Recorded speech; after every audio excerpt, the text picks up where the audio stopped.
Baik,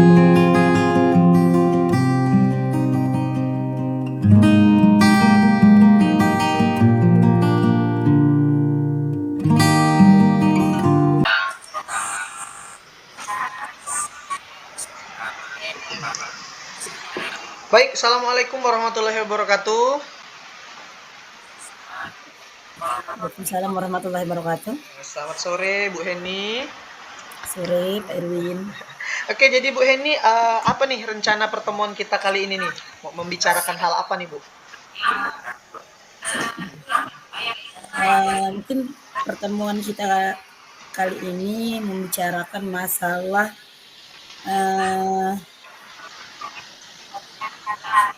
susahnya apa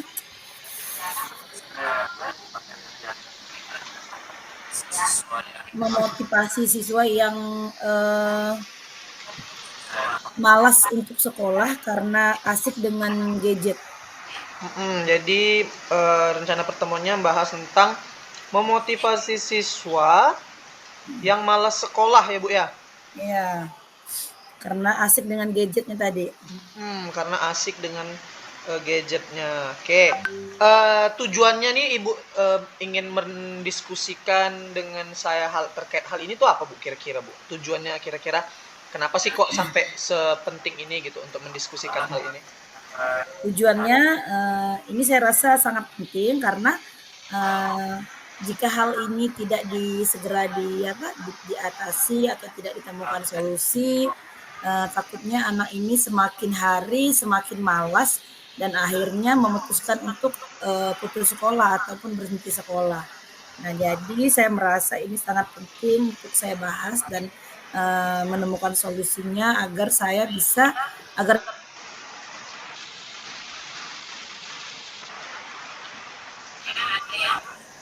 Oke, jadi saya ulang ya, Bu, tadi sempat terputus. Jadi tujuannya kita Ibu mau membuat siswa yang tadi makin malas itu dan akhirnya putus sekolah itu jadi tidak terjadi ya seperti itu kira-kira, Bu. Benar gitu, Bu? Oke. benar. Oke, jadi tujuan akhirnya Ibu kira-kira seperti apa, Bu? Tujuan akhirnya. Aman ya. Tujuan akhir kita membicarakan tentang memotivasi siswa ini, kira-kira Ibu pengen siswanya tuh seperti apa sih? Silakan boleh dimulai Bapak Ibu, silakan. Tujuan akhir kita membicarakan ini, saya ingin siswa itu selalu termotivasi untuk belajar, namun mereka juga bisa melakukan ataupun beraktivitas dengan atau melakukan kesenangannya, misalnya mereka masih punya waktu untuk bermain dengan gadgetnya, namun juga bisa mengikuti kegiatan belajar pada umumnya. Jadi tidak meninggalkan belajarnya, juga bisa bermain dengan gadgetnya. Jadi supaya ada termotivasi gitu. Oke. Jadi tujuan akhirnya tetap bisa bermain gadget, tapi juga tetap bisa belajar ya, Ibu ya? Oke. Ya. Jadi kan ini Ibu punya sebuah tujuan nih. Nah, bagaimana Ibu mengukur sebuah tujuan Ibu tuh berhasil atau tidak tuh seperti apa, Bu? Ibu pengen memotivasi nih. Ya, jadi bagaimana ngukur keberhasilannya tuh kalau memang Ibu pengen memotivasi anak ini? Nah, jika nanti kalau mengukur Keberhasilannya. Keberhasilannya. Jadi saya anggap itu berhasil apabila ada anak-anak tertentu ini yang semula itu susah ke sekolah dan kadang dia itu sering tidak masuk karena keasikan dengan gadgetnya, akhirnya dia tidur dengan larut malam, kemudian besoknya ke sekolah itu tidak sampai ke sekolah gitu. Jadi saya kepengen anak itu masuk kembali, maksudnya sekolah dengan semangat lah gitu. Oke, bentar Bu ya, saya mau nanya supaya tidak terjadi kebingungan sini. Jadi seberapa banyak sih anak yang tidak ke sekolah gara-gara gadget di sekolah Ibu? Dalam persen mungkin Bu, dalam persen? Beberapa bulan terakhir ini sekitar dari 270 anak itu sekitar ada 5 sampai 7 anak lah yang seperti itu, tapi enggak terlalu banyak juga sih. Cuman rata-rata anak yang sering tidak masuk itu begitu begitu kita survei ke lapang, kita cari informasi-informasi kenapa dia tidak masuk, itu ternyata memang pemicunya itu karena keasikan menggunakan gadgetnya sampai tengah malam. Oke. Jadi Jadi seperti itu. akhirnya tidurnya mungkin pulas, nggak bisa bangun paginya, akhirnya nggak ke sekolah. Jadi ibu pengennya nih anak-anak yang ada sekitar 5 atau 7 orang ini bagaimana Bu ke depannya untuk ke sekolahnya? Saya kepengen anak-anak ini yang beberapa orang ini terlepas dari mereka juga tetap bisa bermain untuk menggunakan gadgetnya, saya juga kepengen mereka itu tetap bisa fokus belajar dan bermain tanpa meninggalkan kewajiban dia sebagai seorang pelajar. Jadi tetap termotivasi dengan gadgetnya sendiri. Nah, saya juga kepengen dengan gadget itu mereka bisa belajar gitu, bukan berarti hanya untuk bermain. Jadi dengan gadget itu mereka justru akan mendukung belajar mereka, bukan malah menurutkan pembelajaran mereka gitu. Oke, jadi boleh saya fokuskan atau mungkin saya konfirmasi kembali. Jadi kepengennya dari 5 atau 7 itu bener Ibu pengen semuanya hadir ke sekolah dengan motivasi yang tinggi atau bagaimana Ibu? Ya, tentunya saya kepengen anak-anak tersebut memiliki motivasi yang tinggi. Jadi dengan tidak melarang mereka untuk bermain, namun mereka juga termotivasi untuk sekolah. Mungkin dengan adanya gadget itu malah akan menumbuhkan motivasi gitu. Jadi bukan menurunkan motivasi mereka. Oke, baik. Nah, dengan posisi Ibu sebagai guru bimbingan dan konseling ini, nah kesempatan Ibu dalam membina anak-anak ini untuk biar termotivasi itu apa sih yang Ibu miliki sekarang? Nah, yang saya miliki sekarang sebagai guru bimbingan ya, pertama saya memiliki hubungan baik lah dengan dengan orang tua mereka. Saya juga dengan mudah untuk berhubungan baik dengan orang tua dan keluarga mereka. Kemudian saya juga punya hubungan baik dengan siswa dan sebagai teman-teman mereka di kelas supaya saya bisa menanyakan informasi tentang anak tersebut. Kemudian juga saya juga memiliki kelebihan ibaratnya mudah untuk mencari informasi lah tentang mereka di lingkungan masyarakat juga, karena kebetulan bisa dengan mudah masuk ke dalam lingkungan masyarakat dan banyak mengenal masyarakat setempat. Nah, jadi dengan itu saya merasa memiliki kelebihan untuk bisa membantu mereka nanti untuk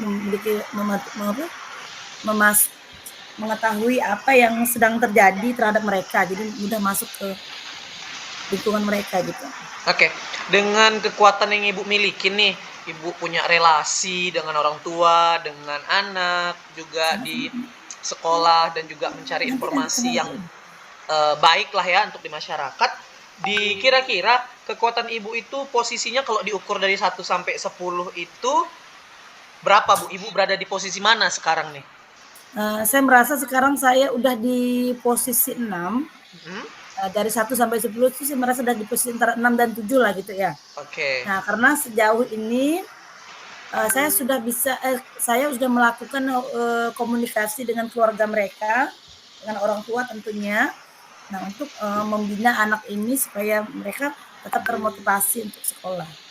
Oke, jadi Ibu ada di posisi 6 nih. Jadi pengennya setelah kita bincang-bincang ini, Ibu pengen Ibu berada di posisi berapa nih untuk membuat anak tuh termotivasi ke sekolah, Bu? Untuk Ya kalau bisa ya posisi paling tinggi ya, Oke, 10. 10. Oke ya. 9 sampai 10. Oke, jadi dari 6 loncat ke 10, saya rasa juga mudah-mudahan bisa menemukan bagaimana langkah-langkahnya ya. Jadi dari masalah yang tadi muncul, Ibu, kira-kira kemungkinan atau peluang apa yang akan Ibu ambil untuk membuat anak tuh termotivasi, Bu? Nah, atau langkah-langkah yang akan Ibu ambil dalam rangka untuk membuat motivasi anak tuh meningkat kayak gitu, Bu? Jadi kemarin kita sempat bincang juga dengan orang tua, kemudian dengan beberapa guru yang anak ini otomatis kalau dia jarang ke sekolah kan otomatis pelajaran yang diikutinya juga nilai-nilainya itu juga berkurang karena pas Oke. kawannya ngerjakan tugas dia nggak masuk. Mm-mm. Nah, jadi kemarin saya sempat berbincang dengan teman-teman kan sejawat nih, bagaimana kalau karena saya udah mengetahui penyebab kenapa anak ini malas masuk. Orang tuanya juga mengatakan bahwa anaknya itu keasikan dengan gadget. Nah, Oke. jadi saya memberikan sedikit gambaran ataupun rencana ke depan kepada guru mata pelajaran di mana anak itu yang ketinggalan nilai-nilai tugasnya. Bagaimana kalau anak tersebut itu diberikan tugas yang berhubungan maksudnya dengan menggunakan media gadget gitu supaya dia asik untuk Oke. membuat tugas. Nah, Oke. karena kan jadi mungkin kalau diberi tugas menulis di buku latihan mengerjakan soal dengan buku dan lain sebagainya, mungkin dia akan semakin malas kan. Akhirnya dia makin tidak termotivasi untuk sekolah karena dia kemarin itu dia yang beberapa kali tidak masuk itu juga dia merasa malas masuk jadi karena merasa ketinggalan pelajaran, ketinggalan tugas, malas dikejar-kejar tugas. Jadi akhirnya gara-gara gadget itu dia merambat masalahnya. Jadi sampai ke tugas-tugas tidak dikumpulkan. Akhirnya guru-guru yang menagih tugas itu dia semakin begitu ditagih-tagih tugasnya semakin malas gitu. Jadi saya menyarankan kepada guru-guru yang beberapa tugas yang mereka tidak dikumpulkan kemarin untuk memberikan tugas yang ibaratnya menyenangkan buat mereka. Tentunya dengan karena mereka senang gadget. Nah, saya minta gurunya itu untuk menghubungkannya itu dengan gadget gitu. Oke. Itu Saya sudah saya menangkap. Mm-mm. Baik. Tadi berarti Ibu memiliki langkah yang konkret itu dalam bentuk memberikan tugas ya Bu ya, dalam bentuk gadget sehingga anak yang tidak termotivasi itu jadi ingin ke sekolah karena tugasnya dalam bentuk gadget. Nah, tapi kan itu juga merupakan suatu tantangan ya Bu. Kira-kira hambatan Ibu menerapkan itu dalam kelas itu apa Bu? Karena kemungkinan ada hambatan-hambatan yang akan muncul kalau misalkan memberikan tugasnya dalam bentuk gadget Bu. Kira-kira hambatannya seperti apa sih Bu? Nah, benar sekali. Tentunya setiap kita melakukan itu pasti ada hambatan ya. Dan hambatannya juga benar sekali kata Pak Irwin. Saya merasakan hambatan itu justru datang dari guru yang bersangkutan, guru mata pelajaran yang bersangkutan. Jadi ada juga yang menantang misalnya, enak sekali mereka tugasnya begini-begini gitu. Kalau yang lain mengerjakan ini kok mereka malah yang malas ini harusnya mereka itu dikali lipatkan tugasnya, harus makin diberi tugas atau beban yang semakin diberatkan gitu. Nah, itu hal bagi saya hambatan ya. Hambatan pertama kita ingin membantu anak ini supaya jangan sampai masalah dia yang malas ke sekolah akhirnya nilainya juga tidak terkumpul.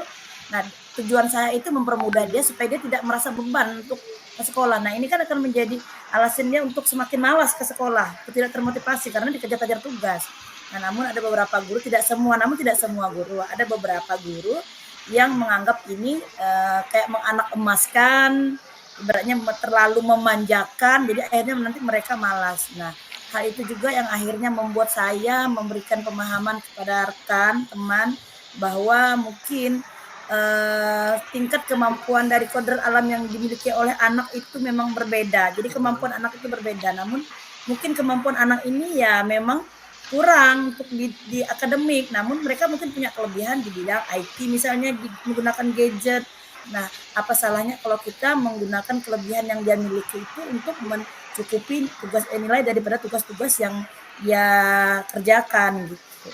Dan akhirnya setelah beberapa kali diajak ngobrol dengan tukar pikiran dan lain sebagainya, dan akhirnya teman atau rekan juga akhirnya menyetujui.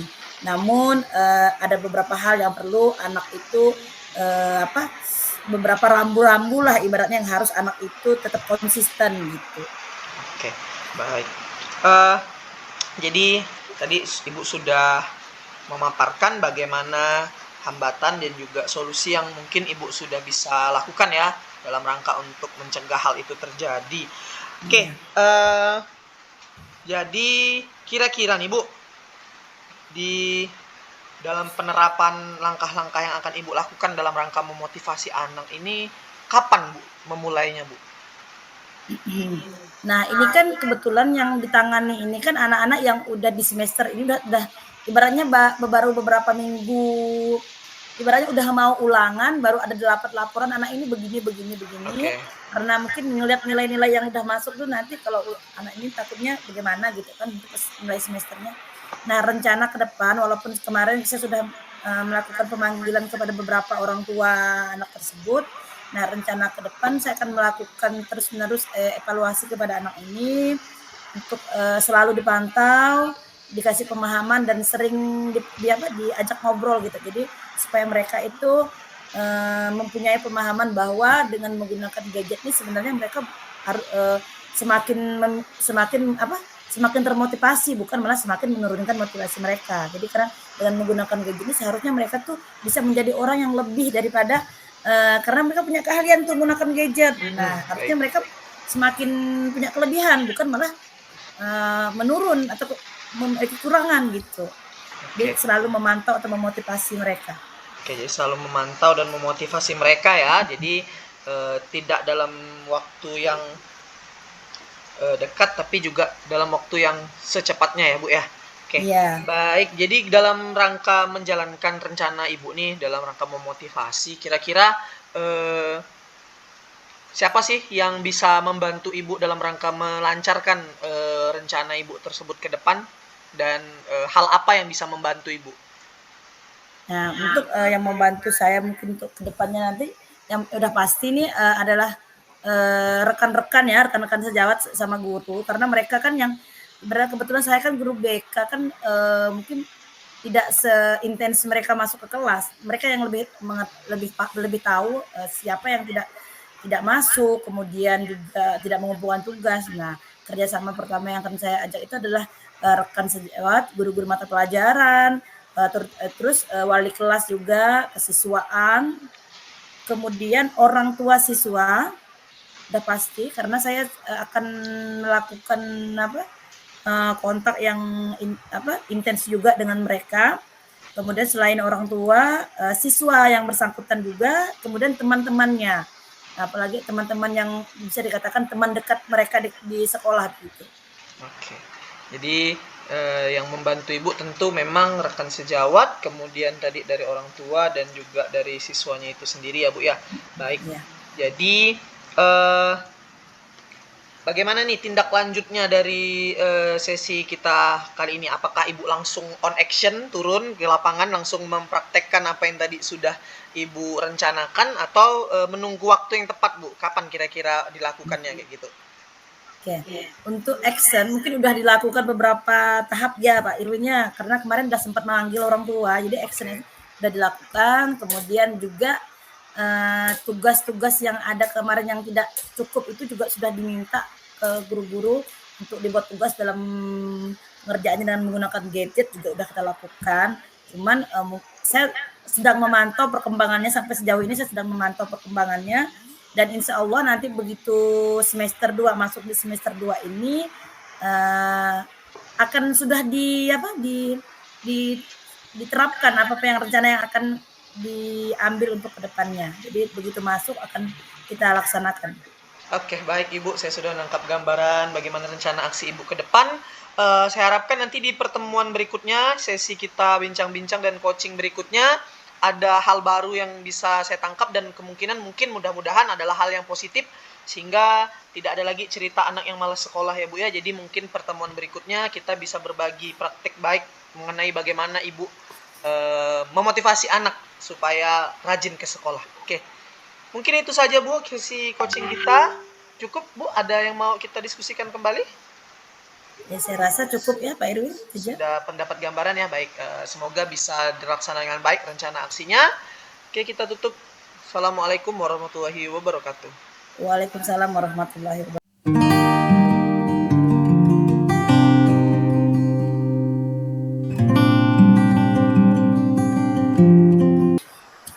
Langsung mulai. Sip. Sekarang gantian saya yang ditanya. Maaf Pak Irwin, tadi saya beberapa kali tidak fokus karena HP saya ditelepon Pak Fadli. Oke, enggak apa-apa Bu. Tidak masalah. Kita lanjut Bu. Oke.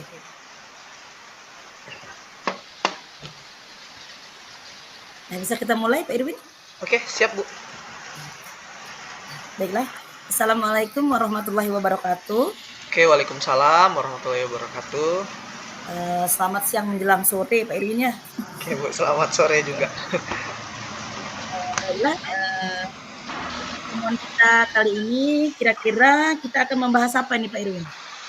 Gini Bu, jadi saya ini ada masalah sebenarnya dengan siswa karena eh di mata pelajaran saya khususnya IPA itu anak-anak itu sering sekali ngeluh, Pak ini kok pelajaran IPA kayak pelajaran matematika Pak. Nah kayak gitu karena memang di dalam pelajaran IPA itu ada memang keterampilan numerasi atau keterampilan berhitung, itu yang membuat saya agak bingung nih gimana cara mengatasinya gitu. Sementara eh, di dalam pelajaran IPA itu memang ada ngitung, dan pas ngitung itu materi ngitung pasti nilai anak tuh jatuh kayak gitu Bu. Itu jadi saya bingung nih kayak gimana nih untuk mengatasinya kayak gitu Bu. Oke Bella. Nah jadi masalahnya itu anak-anak ngeluh karena pelajaran IPA kok kayak pelajaran matematika gitu ya, banyak Betul, betul sekali. banyak numerasinya, banyak berhitungnya. Dan Nah, akhirnya membuat nilai anak tuh jeblok Bu, kayak gitu. Karena oke. anak-anak tuh pada dasarnya memang nggak suka matematika. Matematika. Ketemu lagi di IPA ada matematika lagi, udah makin down. Jadi hilang cerita nak belajar dengan benar Bu. Nah, kayak gitu masalah saya jadinya. Nah, mungkin jadi karena mereka enggak suka kurang matematika jadi tiba-tiba Mm-mm. ketemu IPA-nya segitu. Nah, kira-kira Pak Irwin nih inginnya tujuan akhir dari anak ini belajar IPA ini seperti apa yang tadi tidak kok gini pelajarannya kok macam-macam, kira-kira inginnya Pak Irwin itu anak itu menanggapi pelajaran IPA itu seperti apa inginnya gitu supaya Oh, anak itu jadi pengennya sih sebenarnya ya menanggapi dengan positif dulu lah yang pertama, karena eh, kalau udah kesannya negatif kayak gitu, udah tahu ada hitungan nih, udah ada hitungan, jadi akhirnya motivasinya kurang kan, jadi mau belajar pun malas, dan itu akhirnya tadi membuat nilainya tuh turun. Nah tentu pengennya anak itu udah ndak down dulu begitu, ndak yang positif, ndak yang negatif thinking, sehingga apa membuat anak tuh seneng walaupun IPA-nya belajar ngitung tapi kok ternyata asik kayak gitu. Nah pengennya kayak gitu, ngubah mindset anak tuh yang agak susah Bu. Tujuannya pengennya kayak gitu, mengubah pemikiran anak dan juga sekaligus meningkatkan nilai ininya, hasil belajarnya kayak gitu Bu. Nah, sejauh ini nih, kan Pak Irwin tadi mengatakan bahwa inginnya seperti ini. Nah, sejauh ini kira-kira apa yang sudah Pak Irwin lakukan supaya anak itu nantinya bisa jadi seperti itu gitu?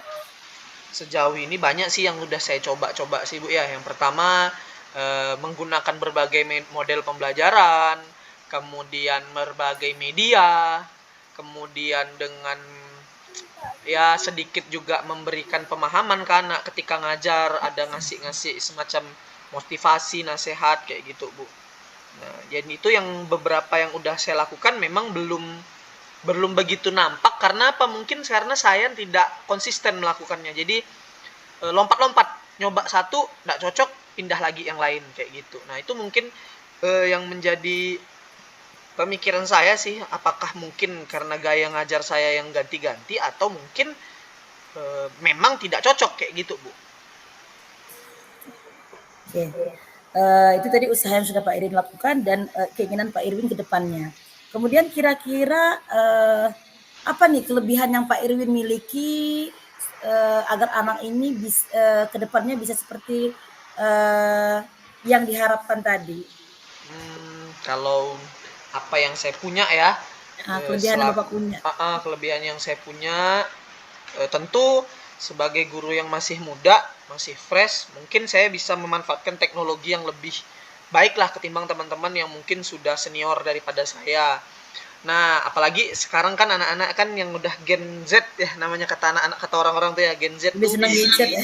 lebih senang memanfaatkan teknologi-teknologi. Nah, itu yang beberapa kali sudah saya manfaatkan sih untuk membuat anak itu tidak negatif thinking dengan pelajaran IPA, yang khususnya yang ada hitung-hitungannya ya. Kalau yang materi yang nggak ada hitungan sih anak tidak ada masalah dan nilainya juga lumayan gitu lah. Nggak juga yang tinggi banget, tapi juga tidak rendah. Cuman ya itu tadi, ketika muncul materi IPA yang blek ada hitungan, mulai tuh kayak gitu Bu. Jadi kelebihan yang saya punya itu tadi, menggunakan berbagai model dan media yang menggunakan teknologi. Karena kalau saya ngajar pakai hanya spidol dan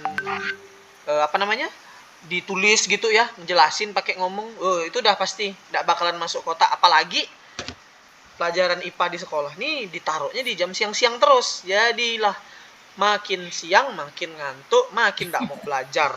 Iya, betul. Nah, baiklah, dari yang beberapa yang saya dengar tadi sebenarnya udah muncul ya teknik-teknik yang akan Bapak lakukan untuk menjadikan ataupun mengubah mindset anak itu supaya mereka tidak yang awalnya tidak menganggap pelajaran IPA itu seperti matematika, mungkin mindsetnya udah berubah gitu, udah muncul sebenarnya di situ. Nah, kira-kira nih hambatan apa yang Pak Irwin alami saat Pak Irwin mengarahkan anak itu untuk mengubah mindsetnya tentang itu? Kalau hambatan banyak sih Bu, karena kalau udah bermain tentang teknologi, apalagi pakai media model itu, yang pertama adalah kekurangan waktu yang jelas, itu pasti gitu. Karena kita mau membuat media atau mau menyiapkan hal-hal tertentu yang berkaitan dengan pembelajaran, itu perlu persiapan yang lumayan banyak, terutama dalam segi waktu. Itu hambatan saya sih. Kemudian yang kedua, itu kalau menggunakan internet, kalau menggunakan alat-alat seperti Infocus, itu kita sangat bergantung sekali dengan yang namanya listrik. Jadi kalau listrik itu sering mati hidup, nah itu juga ngaruh. Jadi ketika misalkan nih lagi asik jelasin nih, pernah tuh Bu terjadi mati tiba-tiba tek listriknya. Dan saya kan tidak ada persiapan ya, tidak ada persiapan untuk membuat media pembelajaran yang lain gitu kan, karena memang udah dari awal dipersiapkan, mau pakai media ini nih, mau ngajar materi ngitung-ngitung supaya anak tuh lebih enak gitu memahaminya. Mati. Jadi mati gaya nih kan, aduh gimana nih kalau anak. Akhirnya balik lagi ke cara yang lama dan membuat anak ya bosen lagi kayak gitu. Itu hambatan yang kedua. Nah, hambatan yang ketiga adalah itu tadi, pemahaman anak ini tentang matematika itu kan bervariasi. Ada yang cepat nangkap, ada yang lama banget, ada juga yang bahkan ini udah kelas 9 ya Bu ya. Udah kelas 9 itu kadang-kadang hitungannya itu ndak ini, masih nggak hafal tentang perkaliannya Bu, kayak gitu. Bila itu hambatan-hambatannya ya benar sekali ya, pada saat mungkin mereka senang dengan gadget atau IT, tiba-tiba lah listriknya mati ya, bisa terhubung. Akhirnya dengan manual lagi. Jadi ya kayak gitu Bu yang saya alami seperti semula lagi kan ya. Ya. Baiklah.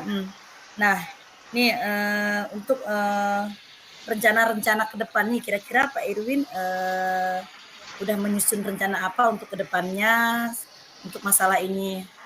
Kalau untuk rencana ke depan ya pasti ini kan udah akhir semester ya. Saya sudah membuat rencana per nanti Januari 2024 ketika masuk ngajar lagi, itu saya akan konsisten menggunakan satu media ataupun model selama mungkin jeda dalam satu bab itu menggunakan model yang sama. Saya mau lihat efektivitasnya kayak gimana sih untuk mengajar materi yang ada hitungan ini, apakah ini oke atau enggak. Jadi nanti bisa saya bandingkan dengan kelas yang lain kayak gitu. Di kelas yang lain saya coba model yang lain kayak gitu Bu. Jadi per Januari ini saya mau coba hal itu Bu, untuk rencana aksi saya ke depan Bu. Oke. Kira-kira tepatnya nih kan semester depan nih, apakah semester depan masuk di bulan pertama, bulan kedua, bulan ketiga akan dieksekusi nih? Langsung gaspol di bulan Januari langsung saya akan coba. Langsung akan dieksekusi. Oke. Iya.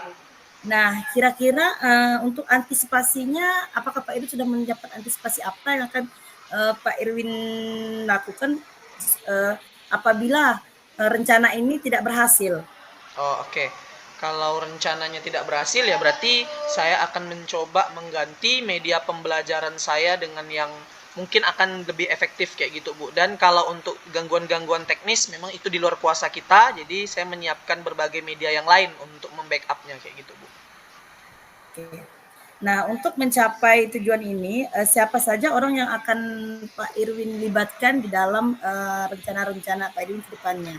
Tentu kalau di sekolah ya Bu ya, kita harus koordinasi dengan kepala sekolah, dengan guru-guru terutama guru yang sebelum ngajar kita atau yang sesudah, kita koordinasi takutnya kita kelebihan waktunya, dan juga harus koordinasi dengan siswa sih terkait dengan apa yang akan kita terapkan. Jadi harapannya semua teman-teman tuh bisa membantu dalam rangka untuk aplikasi media model yang akan saya terapkan, jadi nanti bisa lebih maksimal Bu hasilnya kayak gitu.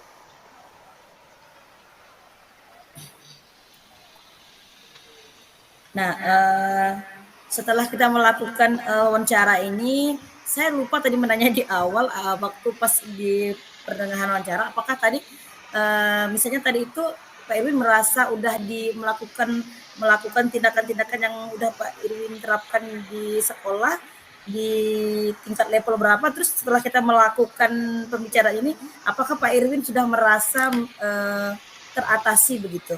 Oke, jadi kalau untuk posisinya sendiri, kalau sebelum saya berdiskusi dengan Ibu ini, saya mungkin ngerasa usaha saya itu ada di angka 6, Bu.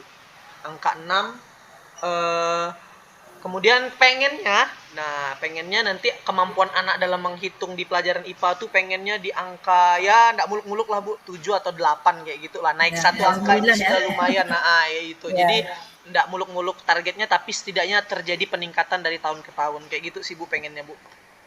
Oke. Baiklah, mudah-mudahan apa yang Pak Irwin harapkan dari angka 6 tadi bisa menjadi angka 7 atau angka 8 itu bisa tercapai setelah nanti Pak Irwin menerapkan apa yang akan Pak Irwin terapkan. Baiklah, kira-kira untuk komunikasi kita atau coaching kita hari ini apa ada yang ingin ditambahkan lagi Pak Irwin? Cukup sih Bu, saya udah dapat gambaran apa yang akan saya lakukan ke depan. Jadi dengan adanya coaching ini saya ngerasa terbantu. Jadi yang awalnya saya buntu mau ngapain, jadi sudah ada gambaran nih mau ngapain saya ke depan, dan mudah-mudahan pihak-pihak yang saya tadi omongkan bisa mendukung. Jadi Bisa mendukung ya. anak-anak kita ini bisa meningkat lah kemampuannya. Oke. Itu aja sih Bu. Baiklah, sampai di sini mungkin kita akhiri coaching kita hari ini. Saya ucapkan wabillahi taufiq wal hidayah. Wassalamualaikum warahmatullahi wabarakatuh. Waalaikumsalam warahmatullahi wabarakatuh.